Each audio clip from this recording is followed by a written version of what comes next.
Le dialogue pourra s'engager à partir du moment où l'on aura vidé l'abcès qui est la question de la corruption des livres sacrés précédant le Coran, puisque c'est un dogme à peu près universellement admis dans l'islam que le texte des livres sacrés que nous possédons maintenant, à savoir l'Ancien et le Nouveau Testament, ces textes-là sont des textes faux, parce qu'ils ont été falsifiés par leurs détenteurs au cours de l'histoire. Moïse a reçu un livre, qui est la Torah. Jésus a reçu un livre, qui est l'Évangile, chose amusante, au singulier, c'est pas les 4 évangiles, c'est l'Évangile. Et Abraham lui-même aurait reçu des feuilles dont la Bible ne dit rien, puisque un prophète c'est toujours quelqu'un qui reçoit un livre, il fallait que Abraham en ait reçu un. Et ce que nous appelons maintenant le Nouveau Testament, ce que les Juifs appellent la Torah, sont en fait, d'après l'islam, des textes qui ont été trafiqués, qui ne représentent plus l'authenticité de ce qui a été confié aux prophètes du judaïsme, à savoir Moïse, et aux prophètes du christianisme, qu'était Jésus. Le texte des livres sacrés du judaïsme et du christianisme ayant été trafiqué, il ne saurait plus servir de base communément admise à la discussion. Alors j'attends avec grande impatience que le dialogue s'engage sur ce point-là. J'insiste un petit peu sur cette idée parce que bien des chrétiens s'imaginent que le Coran serait une sorte de troisième testament, qu'il y aurait une sorte de fusée biblique à 3 étages, un Ancien Testament et puis un Nouveau Testament et puis par-dessus le Coran, avec cette difficulté que justement le 3e étage, le Coran, nie la validité des 2 premiers étages. Alors bien entendu, le Coran parle de la Torah, il parle de l'Évangile, mais ce sont des textes purement virtuels. Ce sont des textes que vous ne pouvez pas trouver dans une quelconque bibliothèque. Ce sont des textes qui n'existent que parce que le Coran les mentionne. Et la preuve qu'ils n'existent pas, c'est justement qu'ils ont été trafiqués. Alors, si dialogue il doit y avoir, je voudrais qu'il attaque, par exemple, ce point-là, et qu'il ne se contente pas de dire des choses gentilles. Ce qu'on peut dire à tout homme, je peux dire des choses gentilles à un bouddhiste, mais le schmilblick avance-t-il beaucoup? Alors, dialogue, oui, mais si le dialogue veut dire motion chèvre-chou, baiser la mourette et autres, embrassons-nous Folleville, moi j'aime mieux passer mon temps à autre chose plutôt que me documenter là-dessus. Comment peut-il y avoir du dialogue puisque les musulmans considèrent que l'évangile, la Torah et l'évangile, c'est faux. C'est-à-dire c'est faux, c'est à la limite tout est repris, réhabilité par le Coran. Parce que vous ne savez pas que pour l'islam, tout a été islamisé. C'est-à-dire que la Torah est une Torah islamisée. L'évangile est un évangile islamisé. Quand le Coran parle de la Torah et de l'évangile, c'est quelque chose qui aurait existé avant l'époque d'apprendre. Quelque chose d'absolument ahurissant, très virtuel, et que le Coran a repris, magnifié, islamisé. L'islam, c'est vrai, ce qu'avait dit aussi René Girard, l'islam a islamisé tous les prophètes, enfin ceux qu'ils ont pu retenir, qu'on trouve à la fois dans l'Ancien Testament et dans le Nouveau Testament. J'allais dire que tout ce qui est dans le Coran, concernant les Juifs et les chrétiens, est totalement tordu. C'est-à-dire qu'un esprit qui va de manière claire n'y comprend rien. Il y a Jésus, d'abord Jésus ne s'appelle pas du tout comme on appelle dans le mot oriental, Yeshua, non, tout est faussé. Il y a quelques similitudes avec Jésus, et c'est pour tout pareil.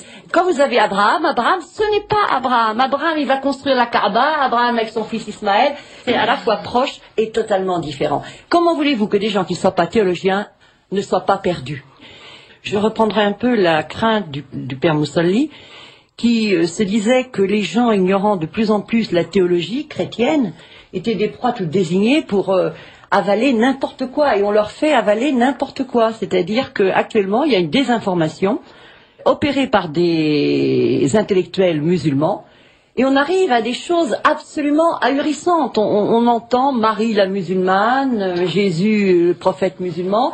Tout est islamisé. C'est-à-dire que nous, chrétiens et les juifs, n'ont plus ni origine ni identité. C'est quand même incroyable. Vous avez dans le Coran un verset qui dit ceci, c'est Dieu qui parle à Jésus. Il lui dit, c'est toi qui as dit qu'il fallait associer Marie, etc.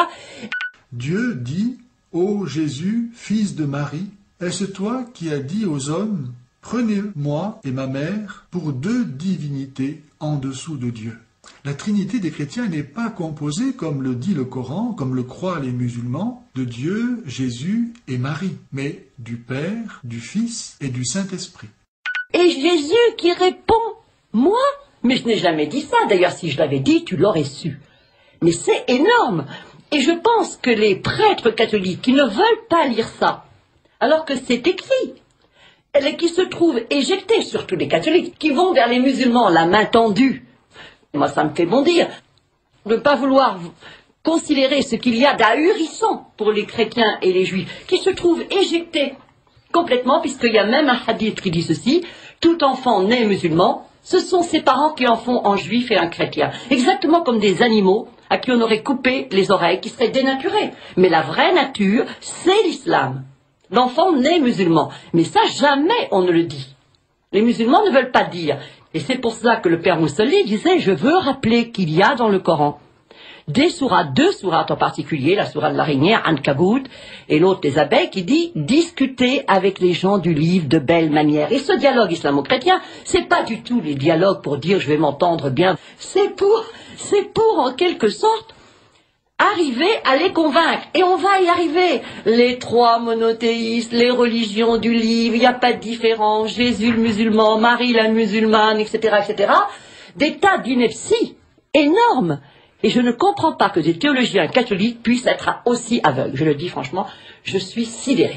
Et évidemment, les gens qui savent, eh bien, ils ne peuvent que se taire.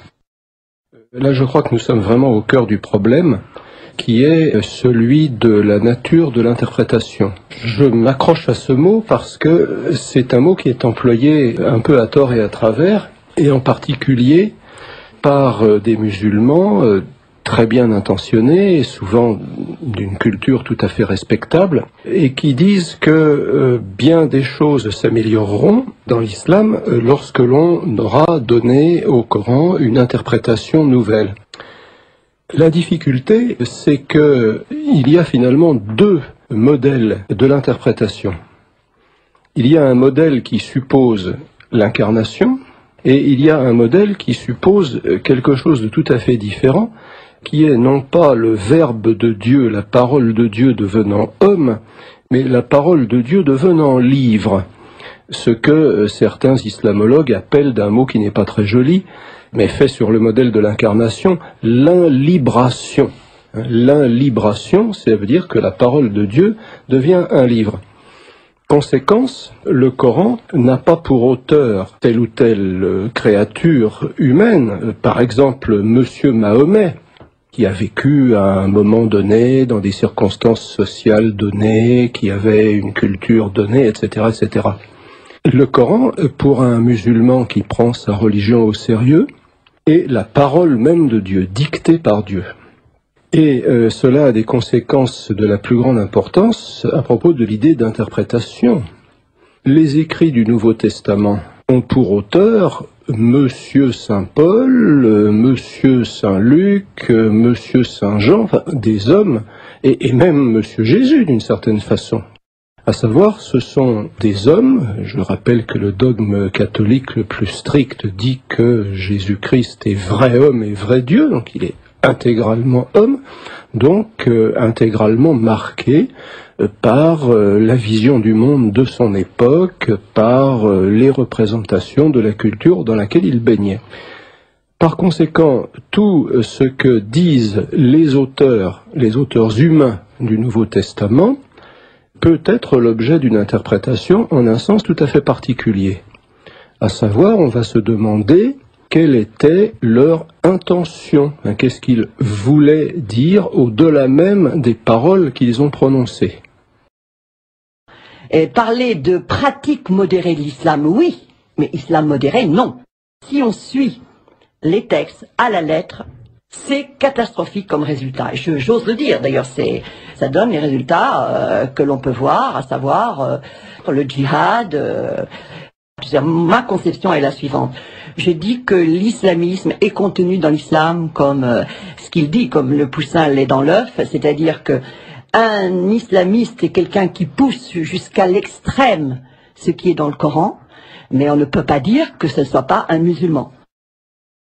Les gens voient le Coran et bon, ils partent de la sourate 1 jusqu'à la sourate 114 en disant, bon, c'est linéaire, on lit, on trouve ça là, on picore, il y a ça, oh ben oui, regardez, il y a des versets gentils, il y a des versets méchants. Mais ça se passe pas comme ça, il y a des gens qui passent des années et des années d'études, des juristes, pour savoir qu'il y a d'abord le principe de l'abrogation, c'est-à-dire que les versets révélés en dernier abrogent ceux qui ont été révélés en premier. Vous allez dire, c'est pas très grave. Non, ce n'est pas très grave s'il n'y avait pas ce principe qu'on va plutôt du plus doux au plus dur. C'est-à-dire qu'il y a par exemple la sourate 9 où vraiment ça annule, ça abroge tout ce qui a été dit de gentil avant. Et si on ne considère pas l'abrogation, on ne comprend rien. Alors c'est vrai que le musulman lambda, il ne connaît pas forcément tout, mais les juristes savent qu'il y a certaines sourates qui sont totalement abrogées, certains versets totalement abrogés. Depuis 14 siècles, l'islam fonctionne. Et il fonctionne comme étant non pas seulement une foi, mais également une loi. Et la grosse erreur qu'on a commise sur le droit musulman, c'est de croire que c'était un droit comme le droit, disons, occidental. Non, le droit musulman, c'est la théologie pratique, c'est une orthopraxie. Et par conséquent, le droit, c'est pas seulement les 500 ou 600 versets que vous allez repérer dans le Coran et qui, par exemple, ressembleraient à ce que nous connaissons juridiquement. Non, tout est droit, c'est-à-dire tout comportement obéit à une règle et toute règle est une règle de comportement. C'est-à-dire qu'à la limite, tout est juridique, tout est passé au crible de est-ce permis ou est-ce interdit. Qui a élaboré ça? C'est tout un travail sur 14 siècles que les historiens connaissent bien, à savoir que lorsque vous avez eu des juristes qui ont écrit, il y a des ouvrages entiers, ce que ces grands jurisconsultes vont élaborer, eh bien, c'est considéré comme parole de Coran. Et ça, on ne le comprend pas. Pour les musulmans, les savants sont les successeurs des prophètes. Ils le disent. C'est-à-dire, c'est un peu comme les papes chez nous. Et ce qu'on fait actuellement, c'est-à-dire c'est une désinformation criminelle, parce qu'on dit, mais regardez, il y a ça, c'est écrit. Alors que cela, pour ceux qui savent, eh bien, ça n'est plus du tout en vigueur. Alors, on a donné à cette rencontre un titre assez bizarre, d'ailleurs, le forum. On ne pourrait quand même pas parler de dialogue interreligieux, alors tout le monde veut en parler. Le dialogue entre musulmans et chrétiens, mais bien entendu, parce que c'est de l'imposture intellectuelle, le dialogue islamo-chrétien, où on est croyant, et à ce moment-là, chacun pense que sa religion, c'est la vérité. Donc parler avec l'autre, c'est vouloir le convertir. Ou alors, on n'est pas croyant, on n'est pas concerné par ce dialogue interreligieux ou islamo-chrétien, appelons-le comme on veut. Si on veut savoir à croire à l'autre, à ce moment-là, c'est du dialogue interculturel, uniquement. Mais là, ça, autant qu'on veut, bien entendu, il faut dialoguer culturellement et continuer à le faire. Ce qui me gêne dans tout cela... Vous pensez quoi, que c'est hypocrite, etc. Ah, totalement.